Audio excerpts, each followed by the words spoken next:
Hello, child of God. I welcome you once again to Christ Without Borders. If you've not subscribed to this channel, please subscribe. Click the subscribe button, and you can also subscribe to the YouTube channel. Up there in my bio.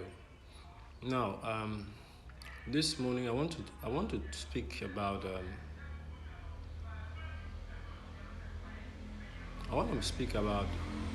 breakthroughs.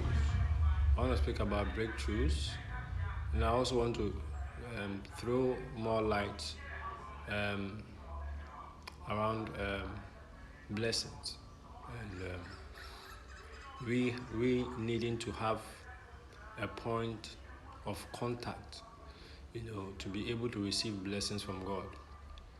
To receive blessings from God, you need to have a point of contact through which God is able to deliver that blessing to you.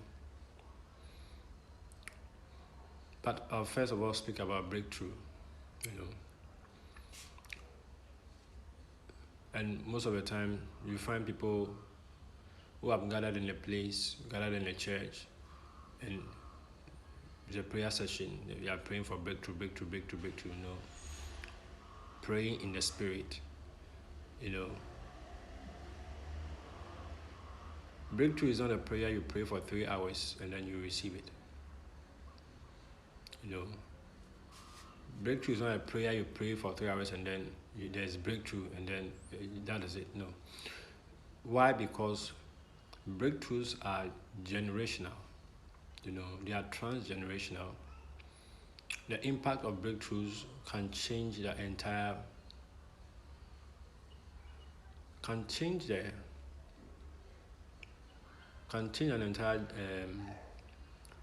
entire bloodline or generation. When you start asking for breakthrough, what you are really asking God is for a generational. It's a kind of blessing.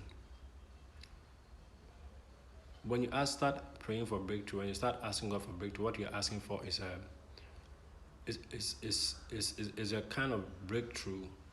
It's not a kind of breakthrough. It's a kind of blessing that is so huge, that is transgenerational.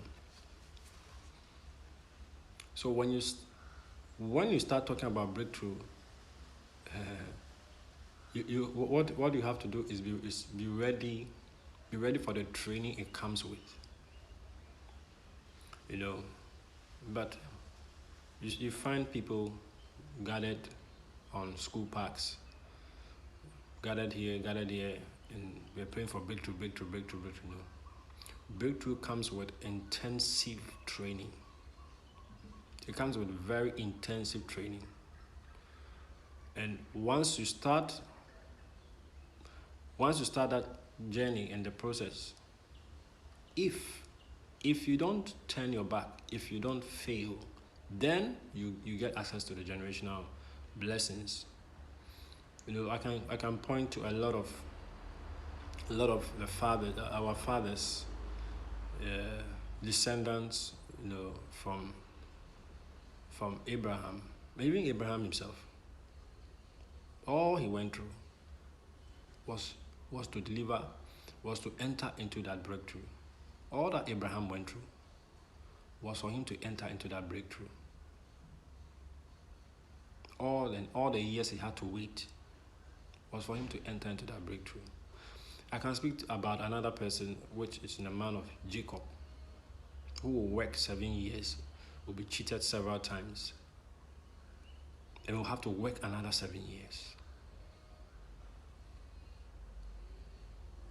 Breakthrough, you see, because of the impact of breakthrough, God first of all has to take you through his training program.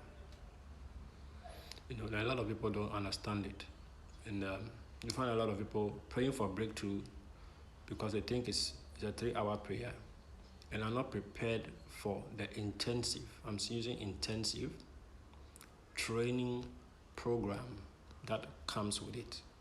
A lot of people are out there praying for breakthrough but are not ready for the process, that process they are going to go through.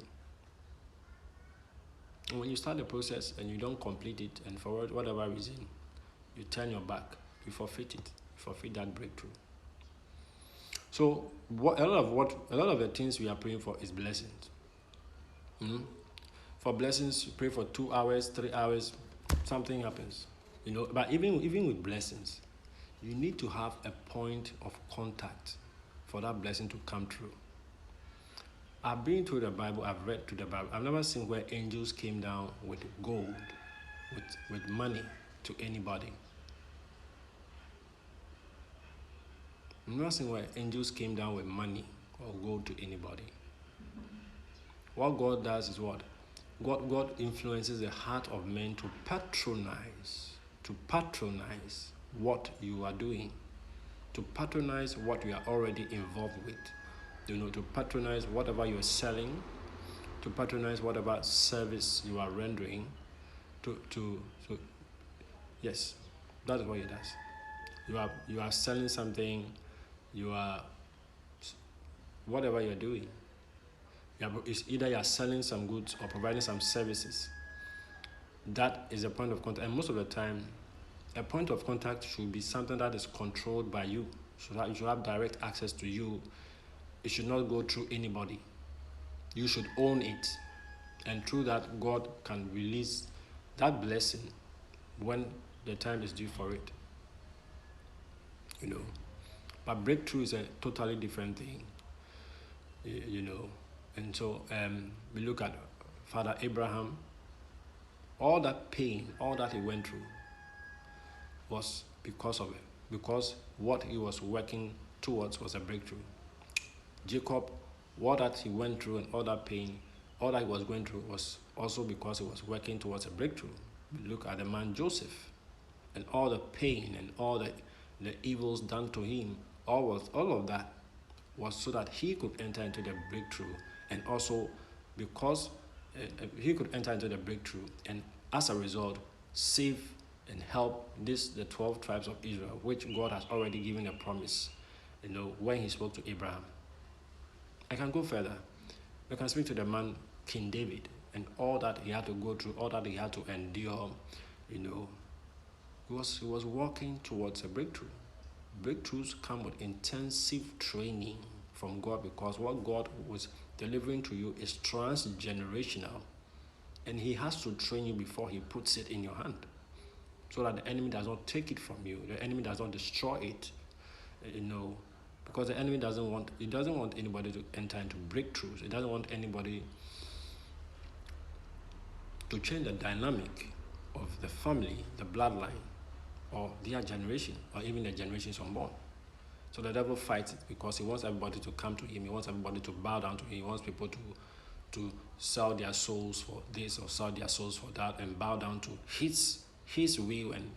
And we know what happens in that. He ends up sacrificing people in the bloodline, in the family. But God's process is different. And so you have to go through the training, intensive training. If you say you want a breakthrough, you have to be prepared. You have to go to an intensive training. And we even see King David's son, which is King Solomon. He didn't have to go through a process. He was a second generation of what his father has entered into in the first generation by being obedient to God, by following with the instructions of God. He was not perfect, but he did his best, and by the grace of God. So King David was able to step into that breakthrough because of all that he went through, the training process, and he endured all of that. And so his son, King Solomon, didn't have to go through the same process his father has gone through, because he was the second generation of that first generation breakthrough by his father. It's very important for us to have a point of contact. Back in the olden days, everybody had something that was connected to them directly, so it was easy for God to bless people. People who had grape fields, people who had vineyards, people who had corn fields, people who were raising cattle, were raising sheep. God knows he's going to multiply those things because they are directly under his control. So watch part 2 for the other part of this. This is part 1. point of contact.